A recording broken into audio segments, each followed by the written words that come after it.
Joel Sherman back with three things I'm thinking about.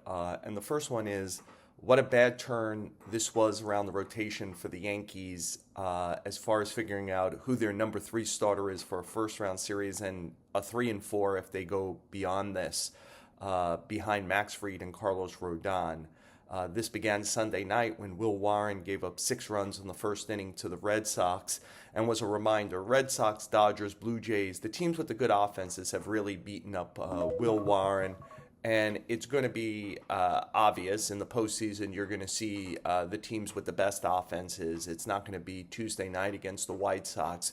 So I'm not sure Warren's going to be able to be used as a starter. And the guys who have the stuff, who are Cam Schlittler and Luis Heel, the Yankees won the past 2 nights against the Twins, but they almost blew big leads both games, and they almost blew big leads for the same reason. Schlittler and Hill couldn't hold on to those leads and even get through 5 innings, and it's because when they have big stuff, but especially Hill walks too many guys, and Schlittler walked a lot of Twins the other day, and you're going to have to start worrying about Schlittler's innings, how he's going to handle it down the stretch. If Schlittler and Hill dominate the strike zone, they might be fine to be able to handle 3 and 4 in the rotation. But I think there's going to be big questions. I'll tell you something an executive said to me recently. He said, once you get to the postseason, got to be able to throw the ball over the plate and win. He said, the postseason isn't just for the best players. The best umpires end up there also, and it's guys who are going to make you throw it over the plate. I think it's part of a bigger overall issue with the Yankees, which is they've never really gotten their bullpen straight this year either, especially in the second half. 1 guy's up, 1 guy's down, 2 guys up, 2 guys down. They're going to need 10 pitchers going somewhat well of 13. Can they find those 10? And that will include who are the back-end guys here? Who are the number 3 and potentially number 4 starters?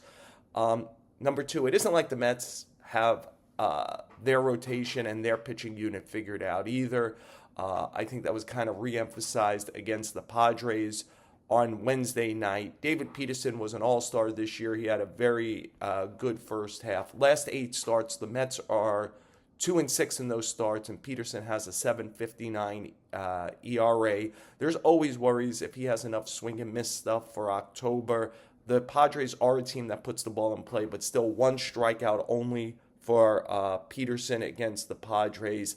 I wonder if we saw the beginning of what the Mets are going to do the rest of this year and in the postseason. Again, if they get there, when Clay Holmes and Sean Manaea piggybacked an entire 9 innings on Tuesday, are they able to get Kodai Senga up at some point? I think the next 3 days are a fascinating 3 days. Jonah Tong, Brandon Sprode, and Nolan McLean pitch in order. I think at this point, McLean, if the Mets don't need those last 3 games of the season and can line it up perfectly for the Tuesday that will open the wild card, I think McLean is game 1 starter, the only guy they can truly trust right now. And they're in a little bit of an audition period to see, do they use either of the other rookies, both of the other rookies? Do they go piggyback? What does Senga give them if and when he comes back? I think there's a lot of teams in this boat, but I think both New York teams right now don't know the full identity of their pitching staffs, especially their rotations as we head towards October. Let me close this out with number 3. Cody Bellinger hit a 2-run homer off of Genesis Cabrera on Wednesday night. It was another lefty pitcher, and look, there's been a lot of impressive things about Cody Bellinger this year. It's almost the opposite. What hasn't he been impressive at? Fielding, base running, hitting for power. But I just want to highlight that I think his hitting left on left this year is as impressive as anything about him, and maybe the most impressive thing. That home run took his batting average to 364 in 158 plate appearances against lefty pitching this year. The last time somebody, if he finishes at 364, just to give you an idea, and we're near the end of the season now, last left-hand hitter to hit better than that with at least 150 plate appearances against lefty pitching, that would be Ichiro Suzuki, 404 in 2004. That was the year he had 262 hits and set the major league record, if you're wondering what kind of path Bellinger's on. He has 1,034 OPS. The last left on left, again, this is all going to be with 150 plate appearances against lefties. You want a blast from the past, a name from the past? 2006, Travis Hafner was at 1,100.